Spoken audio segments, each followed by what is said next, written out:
तो जैसा कि मैंने प्रॉमिस किया था, आज की वीडियो में हम डीमन स्लेयर में दिखने वाले हाशिराज को रैंक करने वाले हैं। अब इस रैंकिंग में मैंने अपने कुछ पर्सनल रूल्स बनाए हैं, तो उसे ध्यान से सुन लेना चिल्लाने से पहले। पहला रूल ये है कि मैं यहाँ फॉर्मर हाशिराज को इंक्लूड नहीं कर रहा, क्योंकि उनके बारे में हमें ज्यादा कुछ बताया नहीं गया है। For example farmer thunder Hashira Jigoro या फिर फॉर्मर वाटर हाशिरा उरुकोदाकी। लेकिन मैं यहाँ योरिची और मिचिकात्सु यानी कि कोकुशिबु को जरूर इंक्लूड करूंगा, क्योंकि उनकी बैक स्टोरी हमें अच्छे से पता है। हाँ, पता है कि कोकुशिबु अपर रैंक 1 डीमन है, लेकिन उससे पहले हाशिरा हुआ करता था।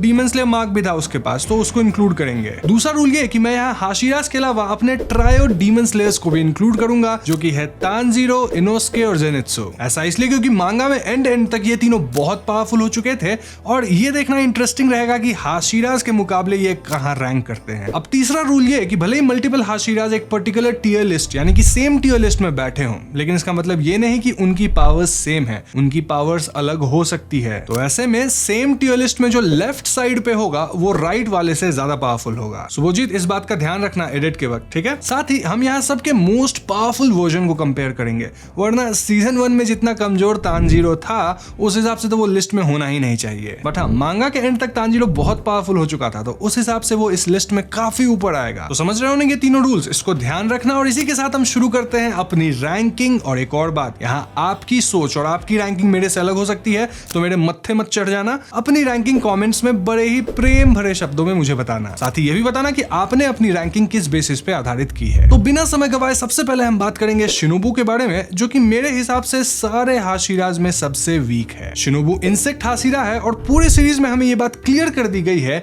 कि शिनोबु उतनी स्ट्रॉन्ग नहीं है। यही वजह है कि उसका कटाना भी बाकी डीमन स्लेयर से अलग है। एक नीडल जैसा है, जिसकी मदद से वो विस्टेरिया पॉइजन डीमंस में डाल देती है, जिससे डीमंस वीक हो जाते हैं एंड देन उनका गला काटती है। अब जिन्होंने मांगा पर रखा है, स्पॉइलर अलर्ट, पूरा वीडियो स्पॉइलर होने वाला है, उन्हें पता होगा कि शिनोबु का जो विस्टेरिया पॉइजन था वो डोमा पे ठीक से काम नहीं किया। इनफैक्ट डोमा इजीली शिनोबु को हरा पाया था। वो अलग बात है कि शिनोबु का अपना एक मास्टर प्लान था, जहां वो खुद को सैक्रिफाइस करके डोमा को खिलवा के अपने अंदर कितना केजी विस्टेरिया फ्लावर्स का पॉइजन डाल के डोमा को मार देती है। आई मीन, देखा जाए तो अगर डोमा उसे खाता नहीं तो शिनोबु का पूरा प्लान पे ही पानी फिर जाता। इन्हीं कारणों से मैं शिनोबु को रखना चाहूंगा ई टियर में। अब पता है आप लोग अब तक मेरे पे गुस्सा रहे होगे, गाली भी दे रहे होगे मुझे, क्योंकि भैया शिनोबु है ही इतनी क्यूट, ई टियर में तो डिजर्व नहीं करती। लेकिन रैंकनेस क्यूटनेस पे नहीं, स्ट्रेंथ पे हो रही है, ठीक है। तो नेक्स्ट वन इज अपनी लव हाशिरा मित्सुरी। अब मेरा बस चले तो मैं मित्सुरी को एस टियर में रख दूं, क्योंकि वो है ही इतनी सुंदर यार, मतलब दिल पिघल जाता है। लेकिन यहाँ हम बात कर रहे हैं पावर की, जिसमें मित्सुरी स्ट्रॉन्ग तो है, लेकिन बाकी हाशिराज जितनी स्ट्रॉन्ग नहीं है। मांगा में हमें बताया गया है कि मित्सुरी का जो मसल डेंसिटी है वो नॉर्मल लोगों के मुकाबले 8 गुना ज्यादा है, जिसके कारण उसके अंदर बहुत ज्यादा स्ट्रेंथ है। स्वॉर्डस्मिथ विलेज आर्क में वो हानतेंगु से लड़ी, और भले ही वो अकेले हानतेंगु को हरा नहीं पाई,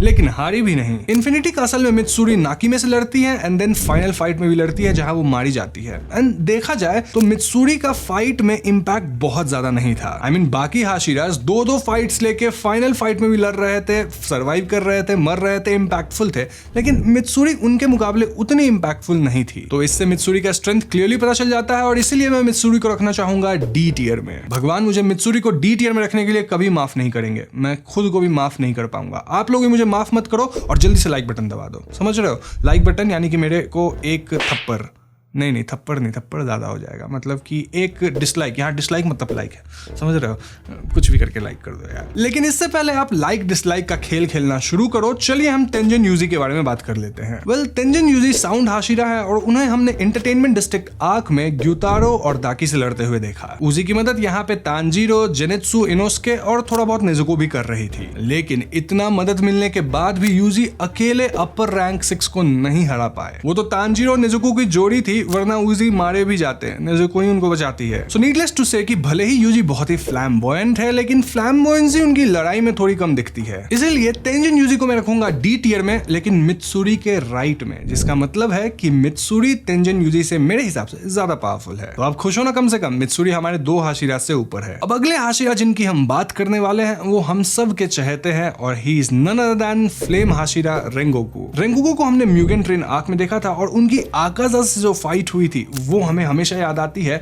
ध्यान रहे, आकाजा अपर रैंक 3 था। इस लड़ाई में वो आकाजा को ऑलमोस्ट हरा देते हैं, बट नहीं हरा पाए और अंत में वो खुद ही मारे गए। मोreover वो लोअर रैंक एनमू के भी जाल में फंस गए थे, ऑल्दो एनमू उनको सबकॉन्शियस में मार नहीं पाया था। तो ओवरऑल देखा जाए तो रेंगोकू से एक बहुत ही मिक्स टाइप की वाइब आती है, यानी कि वो स्ट्रॉन्ग तो है ही लेकिन उतने भी स्ट्रॉन्ग नहीं है, और यही वजह है कि मैं रेंगोकू को सी टियर में रखना चाहूंगा। वैसे अगर अच्छे इंसान होने की रैंकिंग होती तो उसमें रेंगोकू अपने एस टियर में होते। अब यहाँ मैं एक बात क्लियर कर दूं कि हाशिराज की जो स्ट्रेंथ होती है वो उनके स्किल्स पे तो होती ही है, लेकिन यहाँ उनके ब्रीदिंग स्टाइल का भी बहुत बड़ा रोल है। I mean, जितना स्ट्रॉन्ग उनका ब्रीदिंग स्टाइल होगा उतनी ही स्ट्रेंथ उनकी एम्पलीफाई होगी। साथ ही यहाँ डीमन स्लेयर मार्क का भी बहुत बड़ा इंपॉर्टेंस है। अब इस वीडियो में हम ब्रीदिंग टेक्निक्स पे बात नहीं करेंगे क्योंकि वो एक सेपरेट वीडियो डिजर्व करती है ना। तो उस सेपरेट वीडियो में हम हर एक तरह के ब्रीदिंग टेक्निक्स को जानेंगे, उसके हर एक फॉर्म्स को जानेंगे, जो कि काफी लंबा और इंटरेस्टिंग सा वीडियो होगा। तो उसे नहीं मिस करना चाहते तो चैनल को सब्सक्राइब कर दो, जल्दी आ जाएगी वो वीडियो। मूविंग ऑन, आगे हम बात करने वाले हैं स्नेक हाशिरा ओबोनाई के बारे में। एनीमे में अब तक हम ओबोनाई के कारनामों को नहीं देख पाए हैं, लेकिन उनको देख के ही लगता है कि वो काफी स्ट्रॉन्ग है। यहाँ मैं आपको बता दूं कि मांगा में ओबोनाई ना सिर्फ डीमन किंग मुजान से भिड़ता है बल्कि काफी देर तक टिक भी पाता है। ओबोनाई के ट्रू पावर्स को हम इन्फिनिटी कासल में देख पाते हैं, व्हिच वाज क्वाइट इंप्रेसिव। अब यहाँ कई लोग डिबेट करते हैं कि ओबोनाई सबसे स्ट्रॉन्ग हाशिरा है, लेकिन मैं आपको बता दूं कि दूसरे हाशिरा जो कि मुजान से लड़ रहे थे वो ऑलरेडी कोकुशिबो से या आकाजा से लड़ के आ रहे थे। मतलब समझ रहे हो, थकान नाम की कोई चीज होती है, बट स्टिल वो लोग ओबोनाई से ज्यादा अच्छा परफॉर्म किए थे। तो ओबोनाई को आप उनके ऊपर नहीं रख सकते। यहाँ बेसिकली मैं बात कर रहा हूँ गियू की, ग्योमी की और सानेमी की। यही वजह है कि मैं पर्सनली ओबोनाई को बी टियर में रखना चाहूंगा। तो इसके बाद हमारे सामने आते हैं अपने मिस्ट हाशिरा मुइचिरो। स्वॉर्डस्मिथ विलेज आर्क में मुइचिरो अपर रैंक 5 ग्योको से लड़ने वाले हैं और वो अकेले ही ग्योको को हरा दिए। अब ध्यान रहे कि मुइचिरो कुछ ही महीनों में हाशिरा बन गया था और वो लड़ाई में सिर्फ ग्योको से लड़ नहीं रहा था बल्कि अपने आसपास के लोगों को बचा भी रहा था। तो अगर मुइचिरो को ट्रेन करने के लिए कुछ और ईयर्स मिलते तो शायद वो ए रैंकिंग तक पहुंच सकता था, लेकिन ऐसा हो नहीं पाया क्योंकि इन्फिनिटी कासल जो है वो बहुत ही जल्द आ गया। Having said that, demon slayer mark को अनलॉक करने के बाद मुइचिरो एक बीस्ट की तरह था,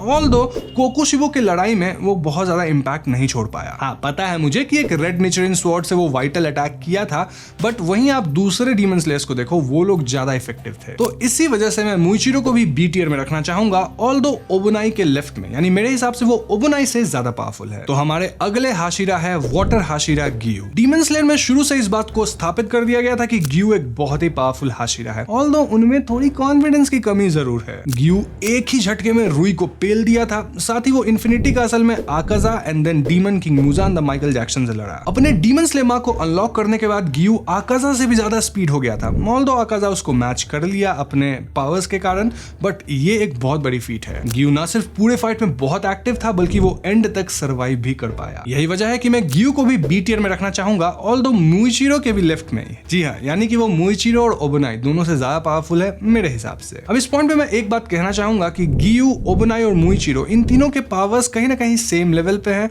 तो आप चाहो तो बी टियर में ही इनको अपने हिसाब से इधर उधर एडजस्ट कर सकते हो। मैंने अपना एडजस्टमेंट बता दिया है, आप इसे अपने हिसाब से सोच लो। बेसिकली यहाँ थोड़ा बायस भी आ जाता है ना, तो अपना जो पसंदीदा कैरेक्टर है उसको ऊपर रख देना तुम। नाउ इस पॉइंट पे मैं थोड़ा सा जेनित्सु और इनोस्के की भी बात करना चाहूंगा। देखो, एक बात तो क्लियर है कि शुरुआत में ये दोनों वीक थे, लेकिन यहाँ हम इनके स्ट्रॉन्गेस्ट वर्जन की बात कर रहे हैं। डीमन स्लेयर में क्लियरली कहा गया है कि आप भले ही सालों तक ट्रेन कर लो, लेकिन एक अपर डीमन से लड़ने का जो एक्सपीरियंस होता है ना, वो आपको ज्यादा सिखाता है। और यही प्रिसाइसली रीजन है कि मैं जेनित्सु और इनोस्के को बहुत ही ज्यादा पावरफुल मानता हूँ, क्योंकि ये लोग कई डीमन से लड़े हैं यार। अपर डीमन से तो लड़े ही है, लोअर मून से भी कई से लड़े हैं। जेनित्सु थंडर ब्रीदिंग का इस्तेमाल करता है, वहीं इनोस्के बीस्ट ब्रीदिंग का। मैं आपको बता दूं कि मांगा में जेनित्सु थंडर ब्रीदिंग के 7th फॉर्म का इजाद किया। सिर्फ इजाद नहीं किया, इसका इस्तेमाल करके काइगाकू, जो कि अपर रैंक 6 डीमन था रिप्लेसमेंट वाला, उसको हरा भी दिया। वहीं इनोस्के की बात की जाए तो वो डोमा से लड़ा, देन फाइनल फाइट में भी वो काफी एक्टिव था। इन सब के अलावा हम इनके एंटरटेनमेंट डिस्ट्रिक्ट आर्क वाली लड़ाई को कैसे भूल सकते हैं। आहा, दोनों मिलकर कैसे दाकी को हराए थे। And on top of all this, ये दोनों फाइनल फाइट को सर्वाइव भी कर पाए। तो आप लोग देख सकते हो इनोस्के और जेनित्सु का फाइट एक्सपीरियंस कितना ज्यादा है, और इसी वजह से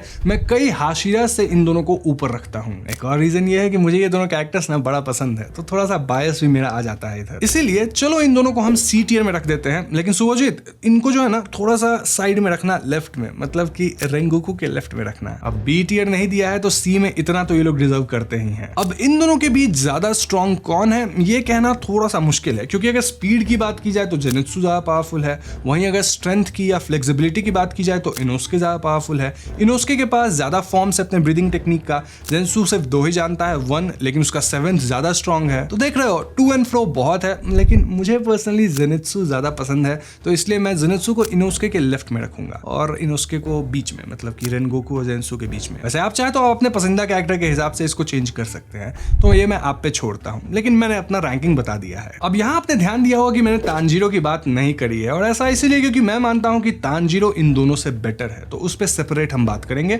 और उसकी रैंकिंग भी इनसे बेहतर होगी। So next up is wind Hashira Sanemi and stone Hashira Gyomei. अब इन दोनों को मैं साथ में इसलिए रैंक कर रहा क्योंकि ये दोनों A टियर में तो है ही, साथ ही हर लड़ाई में ये दोनों काइंड ऑफ साथ ही लड़े थे। पहले ये दोनों मिलकर कोकुशिबो से लड़े थे, and then Muzan the Michael Jackson से भी दोनों साथ में ही लड़े थे। इस दोनों लड़ाई में इन दोनों की एबिलिटीज क्या उभर के बाहर आई थी, मतलब क्या लड़े थे ये दोनों, मजा आ गया। इसलिए नीडलेस टू से कि ये दोनों हाशिराज में स्ट्रॉन्गेस्ट हैं। अब ग्योमी को मैं सानेमी के लेफ्ट में रखना चाहूंगा क्योंकि मेरे हिसाब से ग्योमी ज्यादा पावरफुल है सानेमी से। अब A टियर की बात हो ही रही है तो हम तानजीरो को कैसे भूल सकते हैं। देखो, तानजीरो भले ही पहले वीक था और हर फाइट में एकदम स्ट्रगल मार रहा था, लेकिन इस बंदे का लर्निंग कर्व जो है ना वो एकदम अमेजिंग है। एक तो ये तानजीरो सन ब्रीदिंग का यूज करता है जो कि सबसे strong form of breathing technique है। फिर वो हिनोकामी कागुरा डांस भी जानता है। इन सब के ऊपर तानजीरो सबसे ज्यादा डीमन से लड़ा है, चाहे वो लोअर रैंक हो या अपर रैंक, तो उसका जो फाइट एक्सपीरियंस है वो किसी भी हाशिरा तक से ज्यादा है। सच बता रहा हूँ, तानजीरो ऐसा सीखू इंसान मैंने आज तक नहीं देखा। सब कुछ सीख लेता है ये बंदा,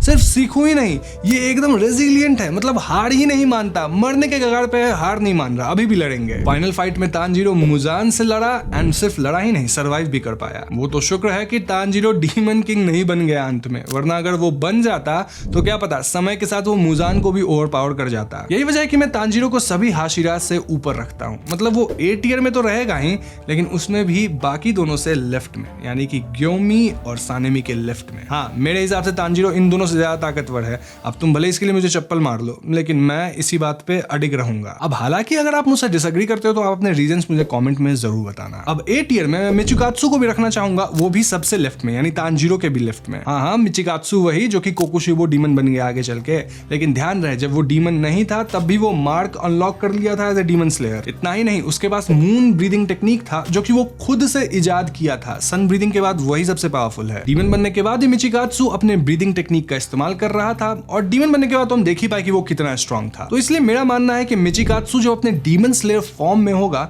तो वो तानजीरो जो अभी है उससे बेटर होगा। तो इसीलिए A टियर पे वही टॉप होगा, यानी कि सबसे लेफ्ट में। नाउ फाइनली हम बात करेंगे योरिची के बारे में, जो कि मेरे हिसाब से एकमात्र S टियर है। देखो, इसका कारण यह है कि योरिची और बाकी स्लेयर्स के बीच का जो स्ट्रेंथ गैप है ना वो बहुत ही ज्यादा है। तो योरिची के साथ किसी को भी सेम टियर में रखना ना जस्टिस नहीं होगा उसके साथ। मतलब ये बंदा अकेले मुजान को हरा दिया था, सिर्फ हराया ही नहीं था, ऐसा हराया कि वो डर के भागा अपनी जान बचा के, और उसे कोई पॉइजन की या दूसरे लोगों की जरूरत भी नहीं पड़ी हराने के लिए। कोकुशिबो जब उससे बुढ़ापे में मिलने गया था तो वहां भी वो कोकुशिबो को अपने बूढ़े हालत में पेल देता। वो तो ओल्ड एज था कि वो खुद से मारा गया। हाँ पता है, मैंने उस वीडियो में गलत बोल दिया था, लेकिन हाँ वो ओल्ड एज के कारण मारा गया, नहीं तो उसके जैसा कोई है ही नहीं यार। वही सन ब्रीदिंग को भी इजाद किया है। अरे सन ब्रीदिंग छोड़ो, वही ब्रीदिंग टेक्निक्स को इजाद किया है, और सन ब्रीदिंग ही पेरेंट टेक्निक है, उसी से बाकी फॉर्म्स निकले हैं। तो ऐसे में बिना किसी डाउट के योरिची S टियर है, और S टियर में इसीलिए मैं और किसी को रख भी नहीं रहा हूं, क्योंकि और कोई योरिची के होते डिजर्व करता ही नहीं है। अब हालांकि योरिची को अगर इस कंपैरिजन से बाहर निकाल दिया जाता